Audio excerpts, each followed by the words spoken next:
After 3 episodes of Thunderbirds 1 and 2, it's now time for Thunderbird 3 to blast off.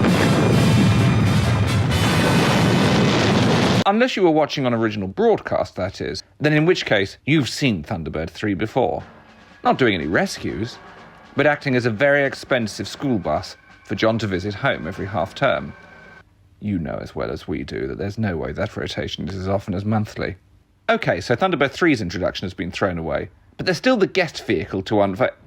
Oh no, everyone's seen that too. It's already been seen in The Perils of Penelope, shot 12th, but transmitted 3rd. Sunpro probably started out as a simple plot, but ended up with a complex production history. In fact, this week, Thunderbirds Unseen will be leaving you with more questions on the way out than you had on the way in. Just think of us as being the opposite to the old BBC values. Uninformed, uneducated, not entertaining. The usual view is that the half-hour plot is what Alan outlines as Security Hazard, the one where he conveniently forgets Thunderbird 2's part in saving international rescue from their own lack of forward planning, once again. You remember that sun probe rocket that got out of control and started heading straight for the sun? And international rescue had to go and save it? Yes. Go on. Well, everything was going according to plan. The solonauts were preparing to go into orbit round the sun before releasing the probe. And that could be true, in which case the plot would have looked like this. The story so far. Man is about to launch his latest daring space project, Sunprobe. A 3-man crew will pilot the rocket towards the sun, and when near enough, launch a probe that will fly through a prominence and capture a piece of the sun. Washed by the world, the 3 astronauts complete their mission successfully and then set course for home. But the retro rockets won't fire. Sunprobe is on a collision course with the sun. Back on Earth, International Rescue received the call for help. Brains' ingenuity is needed to work out a rescue plan, but he's decidedly preoccupied with his latest invention, Brainman.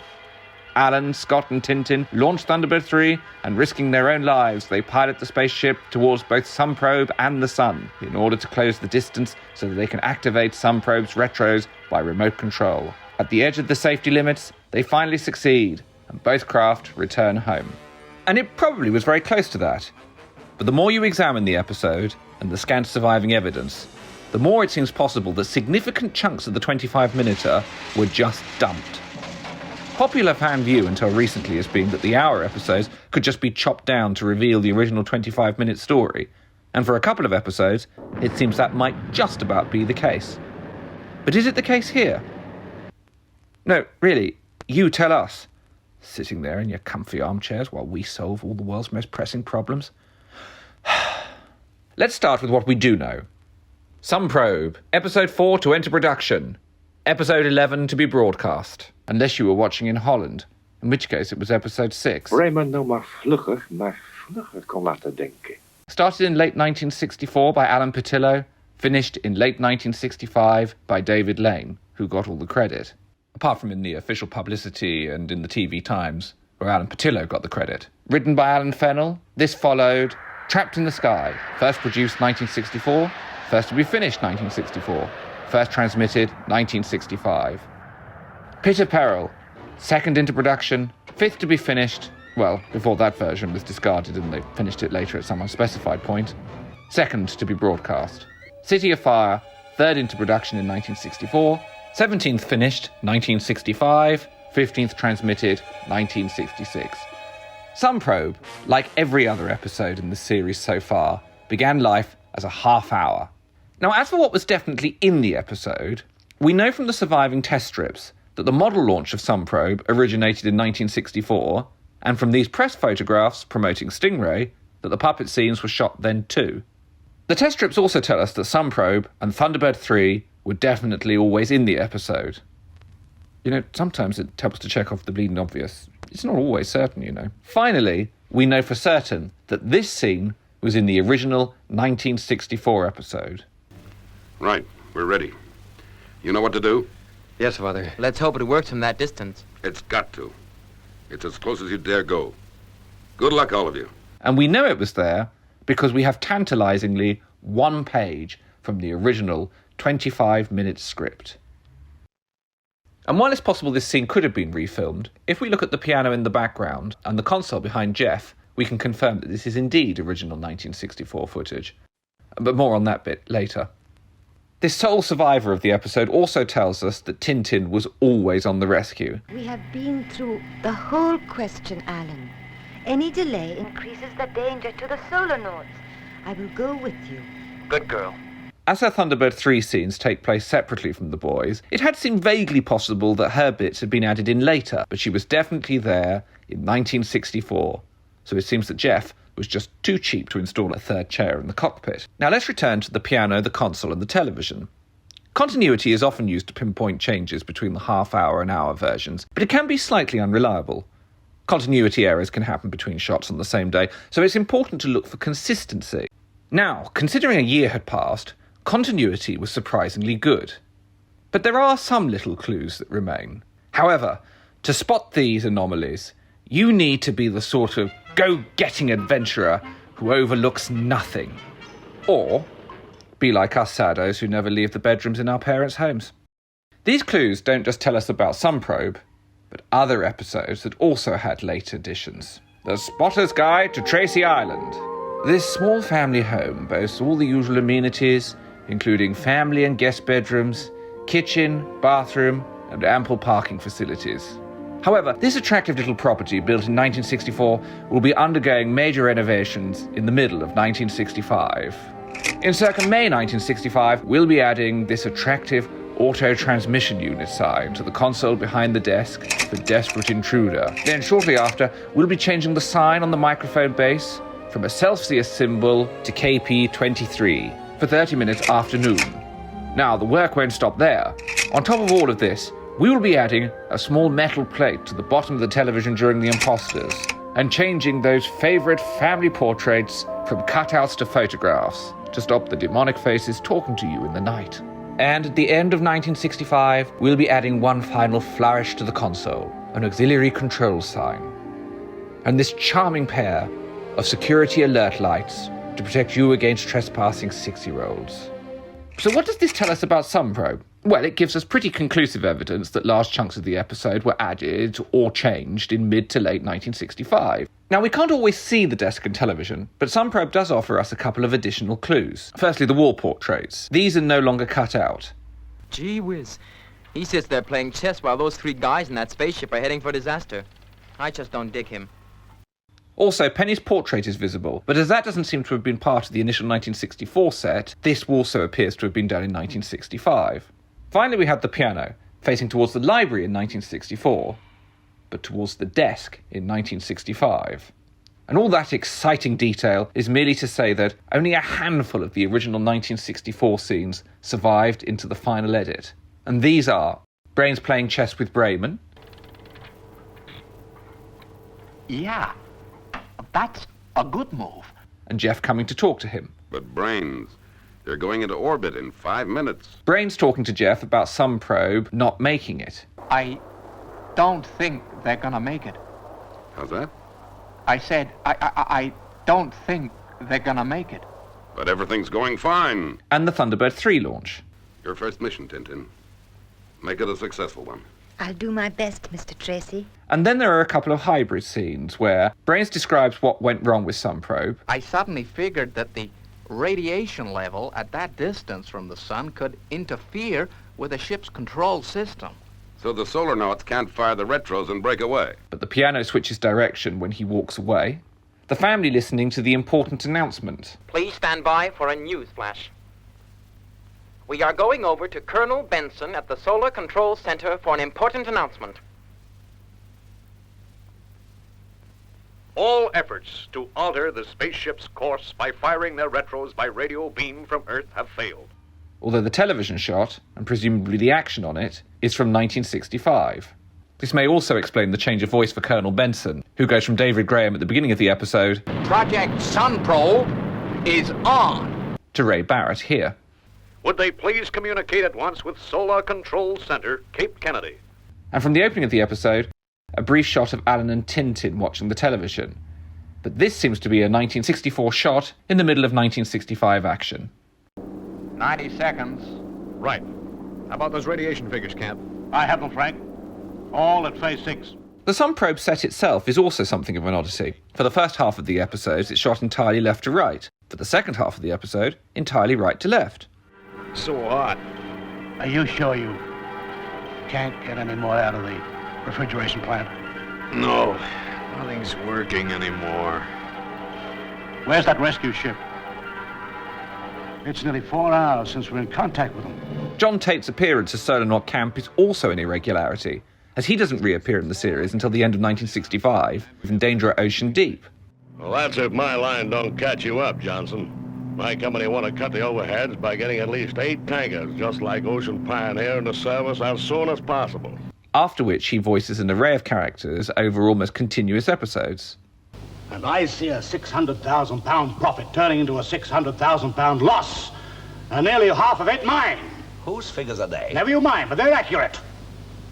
If that wandering son of yours had had the guts to show his face, he'd have to agree. It's not known exactly when Sunprobe was extended, but we can narrow the window down a little. According to Barry Gray's notes, it's the 11th episode he wrote music timing notes for. Episode 9, 30 minutes after noon, has a note on it saying that it was dubbed on the 21st of July 1965, so we can assume Sunprobe was later than that. The 12th episode was listed as Operation Crash Dive. The Slough Observer visited the studios in September 65, and along with a picture of Supercar being worked on, probably for some exhibition or something, the reporter described seeing Thunderbird 4 cut through the engines of Fireflash. And at around the same time, we can see a couple of pictures of Sunprobe being worked on. So let's say Sunprobe was going on at about the same time, nearly a year after it originally started. Well, then John Tate would have been hanging around then, as Danger at Ocean Deep and later episodes were now happening. So if he wasn't in Sunprobe in 1964, who played Camp? And really stretching into the wild speculation now, was Camp even in the original episode? A lot of the key dialogue in the first half of the episode is either close-ups or two shots of Asher and Harris. Orbital path. 10 seconds. Right. Stand by. 5, 4, 3, 2, 1. Retros.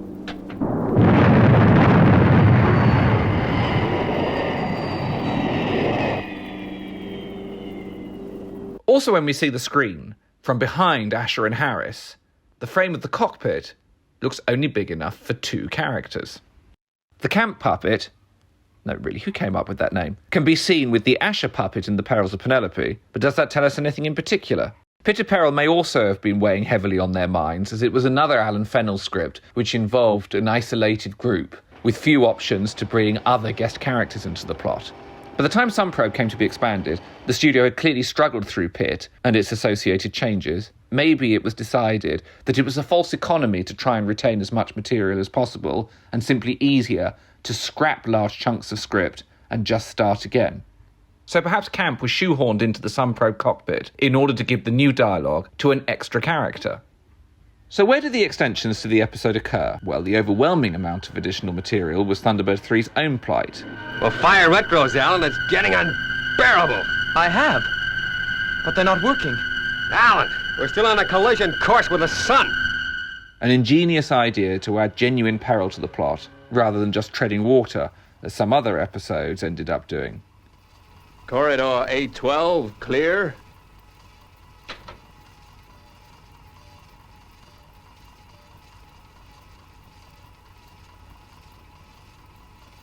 A12, sealed. This in turn led to another subplot, in which Thunderbird 2 gets involved and heads out to the Himalayas in a series of highly atmospheric scenes to attempt to first activate Sunprobe's retros, and then Thunderbird 3's. The script has a small section that didn't make it into the final episode, where Jeff has to press to get Brains' attention away from Brayman. In the 50-minute episode, this is replaced with the late-night planning session.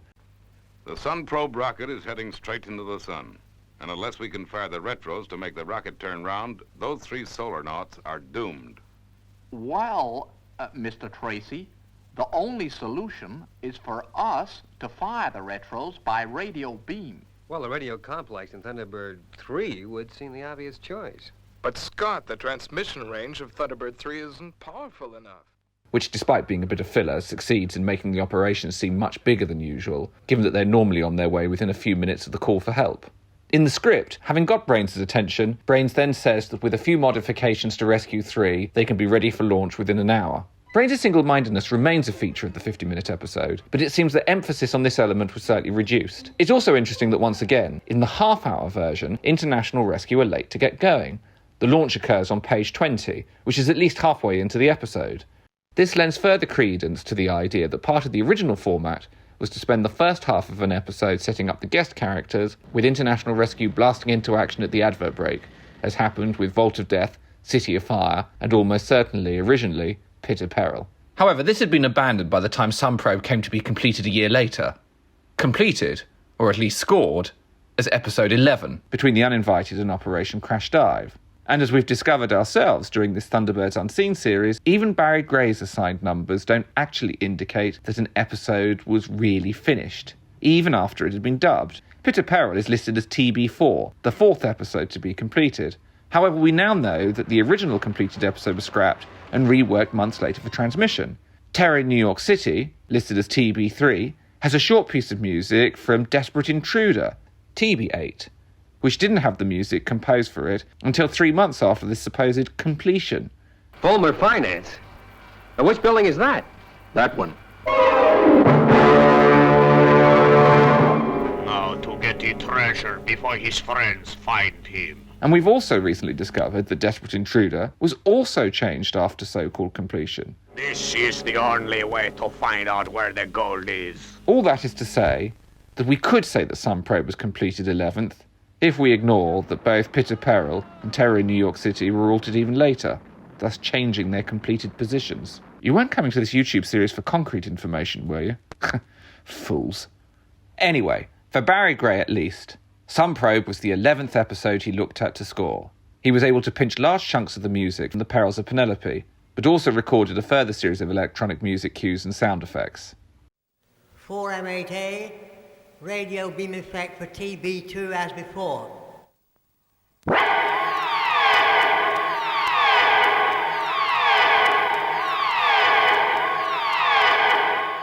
One last little oddity about Sunprobe can be found in the opening title montage, when we get this shot of Brains, which doesn't appear in the episode itself.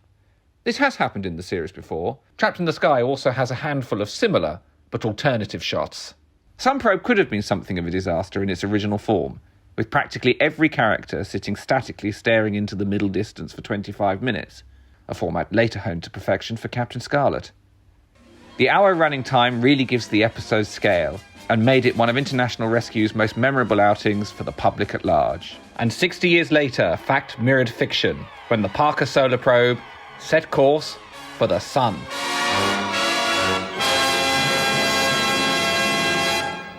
Next time, we'll be taking some swaying puppets and asking them to stand still for an hour as we go behind the scenes of Move and You're Dead.